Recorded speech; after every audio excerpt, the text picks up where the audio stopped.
clueless in Providence. That's the focus of tonight's angle. Right, if recent history is any guide, eventually the Brown University killer will be caught, and then we should learn more about the individual's motive. But late today, 5 days since the nightmare unfolded in Providence, an official press conference did nothing to reassure the public, the victims, or their families. Serious questions remain unanswered. The first involves video from the building where the shooting took place.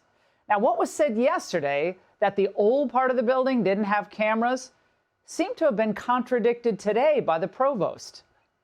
They want to know how a school with a $9 billion endowment does not have cameras on one of the older buildings. We don't publish the locations of the cameras. That would give a map to somebody to evade detection on the cameras. I was told yesterday there wasn't cameras in the building. The Attorney General said, old building, no cameras, attached to a new building with cameras. All video imagery has been turned over to law enforcement. Well, that clears it up. This is absurd. Now, the second question is about witness interviews. Have they interviewed all the witnesses who saw the shooter? There were a number in that classroom. Well, that would require their knowing who actually was in that classroom. And actually, we're cooperating with Brown to get the roster. That was a study hall, so we don't have the number. We're still getting information as far as who was there. I know Brown sent out an email to the students to notify us if they were present, and we're still getting that, so I can't give you an exact account. Okay.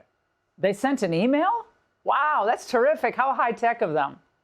Come on, this is basic stuff that they should know by now. Now, the third question involves other images that we may have of this, quote, person of interest. In the video released yesterday, it appears that the person of interest is going by a police cruiser that has its lights on.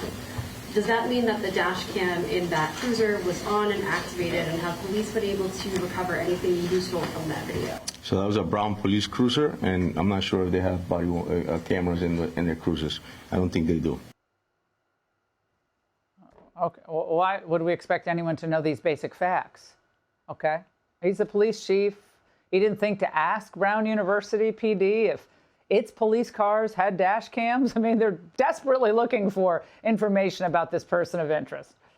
Now, social media comments were brutal today. Lots of folks watching struggle to understand what he's saying at any given time, although it is kind of cool that he switches at random times to Spanish. Esta persona verdaderamente es alguien que nosotros tenemos un interés de hablar con ellos porque estaba en la área inmediata donde este individuo estaba. Entonces queremos saber más. Muy bueno. Now, the fourth question is, what kind of gun or guns were used?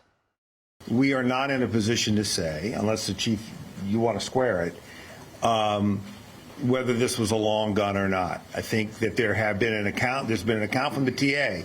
There are multiple accounts about multiple things, including how this gunman approached the victims.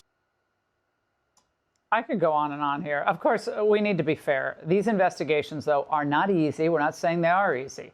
They do require painstaking work. But above all, we need competence and credibility.